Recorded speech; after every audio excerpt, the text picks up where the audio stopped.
मेरा नाम अतुल सुभाष है। मैं तकरीबन 34 साल का हूँ। बैंगलोर में रहता हूँ। आज मैं सुसाइड कमिट करने जा रहा हूँ। अभी अतुल सुभाष के सुसाइड का वीडियो लोगों के दिमाग से धुंधला भी नहीं हुआ था कि एक और वीडियो मानव शर्मा का आ गया। The law needs to protect men, or otherwise there will be a time that there will be no men. कोई आदमी बचेगा ही नहीं जिसके ऊपर तुम इल्जाम लगा सको। कोई आदमी बचेगा ही नहीं। यहाँ भी एक मर्द अपनी शादीशुदा जिंदगी से परेशान था और उसने इस परेशानी से लड़ने की बजाय या फिर कहें कि इस लड़ाई में न्याय की कोई उम्मीद न देखकर सुसाइड करना ही बेहतर समझा। आज इस वीडियो में मैं कौन सही था कौन गलत था इस पर बात करने की बजाय इस प्रॉब्लम की असली जड़ जो कि मुझे लगता है उस पर बात करना चाहता हूँ। मैं बात करना चाहता हूँ कि कैसे महिला सशक्तिकरण के नाम पर बनाए गए कुछ विमेन सेंट्रिक कानून आज हजारों बेकसूर मर्दों के लिए फांसी का फंदा बन गए।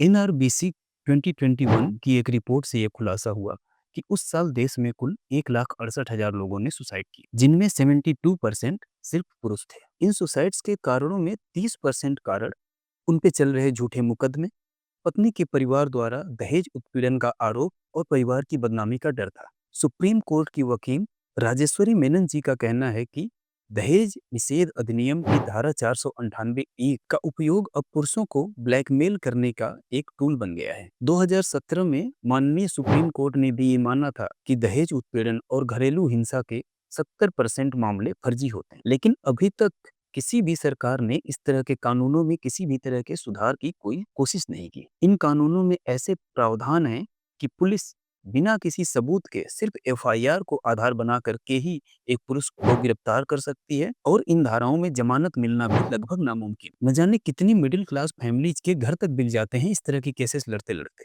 लेकिन फिर भी उन्हें न्याय नहीं मिल पाता। आज हमारे देश में धर्मनिरपेक्ष कानून तो हैं, लेकिन लिंग निरपेक्ष कानून अभी तक नहीं बन पाए। ये कानून जो गांव देहात के क्षेत्रों में होने वाले महिलाओं पर घरेलू हिंसा और अत्याचार को रोकने के लिए बनाए गए थे, शायद ही उन महिलाओं को इसका कोई फायदा मिल पाया।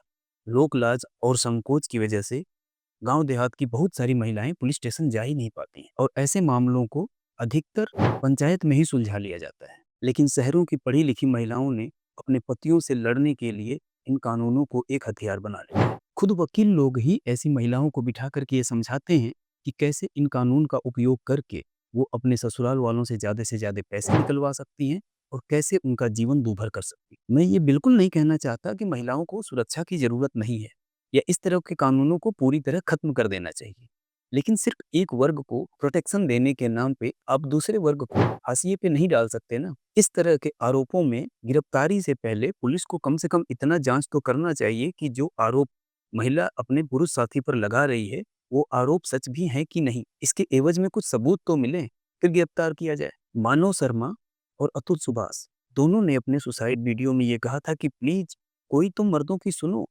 ऐसे मामलों में फंसे अधिकतर मर्द बिल्कुल अकेले हैं और असहाय हैं। ऐसे मामलों में ना तो पुलिस उनकी मदद करती है और ना ही ये समाज और ना ही सरकार द्वारा जारी की गई कोई ऐसी हेल्पलाइन है जहाँ पे ये कॉल करके अपनी बात रख सकें। खास करके एक मिडिल क्लास के मर्द की हालत इस देश में एक मशीन जैसी हो गई है जिससे हर कोई कुछ न कुछ आउटपुट चाहता है। उसके परिवार को महीने का खर्च चाहिए, सरकार को उससे टैक्स चाहिए और ऑफिस में उसके बॉस को उससे ज्यादा प्रोडक्टिविटी चाहिए। सुबह 8 बजे का ऑफिस के लिए निकला हुआ मर्द ऑफिस में पूरे दिन काम करके अपने बॉस की धमकियां और ताने सुन के, क्लाइंट्स की शिकायतें सुन करके और इन सब का लोड अपने कंधे पे लेकर के जब घर आता है तो पत्नी भी उससे कह देती है कि अब तुम मुझे टाइम नहीं देते, तुम मुझे बाहर घुमाने नहीं ले जाते, डिनर करवाने नहीं ले जाते और उस पर बोरिंग होने का एक ठप्पा लगा देते। और सोचिए इन सारी चीजों के बाद उस पर एक झूठा केस भी लगा दिया जाए दहेज उत्पीड़न का, घरेलू हिंसा का, तो फिर उसकी मानसिक हालत क्या होगी।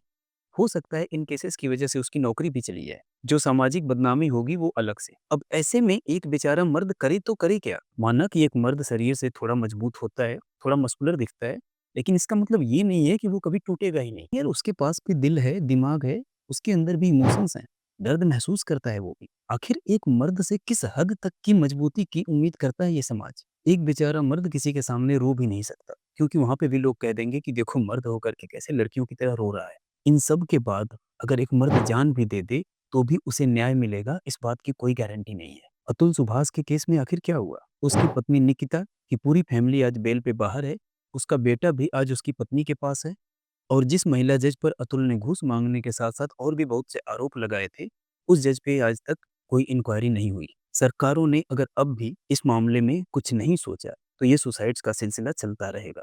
एनसीआरबी की रिपोर्ट के अनुसार ही देखा जाए, तो इस देश में हर 5 मिनट में एक शख्स सुसाइड कर रहा है। आज भी ना जाने कितने मर्द बिना कोई वीडियो बनाए खामोशी से मौत को गले लगा लेते हैं, उनकी कोई गिनती ही नहीं होती। सुप्रीम कोर्ट आतंकवादियों के केसेस की सुनवाई के लिए तो आधी रात को भी खुल सकती है, लेकिन ऐसे क्रिटिकल मुद्दे पर किसी भी जज का कोई स्वतः संज्ञान नहीं होता। ऐसे मामले में फंसे हुए बेकसूर लोगों से मैं ये रिक्वेस्ट करूंगा कि प्लीज सुसाइड जैसे ख्याल अपने दिमाग में भी ना आने। इससे चीजें सुधरेंगी नहीं बल्कि और खराब हो। अपनी परेशानी को खुल करके आप अपने दोस्तों, रिश्तेदारों और फैमिली के साथ डिस्कस कीजिए और मिल करके कोई समाधान निकालने की कोशिश कीजिए। ऐसा करके आप तो इस दुनिया से चले जाओगे, लेकिन पीछे छूटा आपका बच्चा पूरी जिंदगी अपने पापा को ढूंढता रहेगा, लेकिन उसे उसके पापा नहीं मिलेंगे। आपके माता-पिता को बुढ़ापे में सहारा देने के लिए उनका बेटा उनके साथ नहीं होगा। अभी तक इस वीडियो में बने रहने के लिए आपका बहुत-बहुत धन्यवाद। मिलते हैं अगली वीडियो में, तब तक अपना और अपनों का ख्याल रखें। जय हिंद।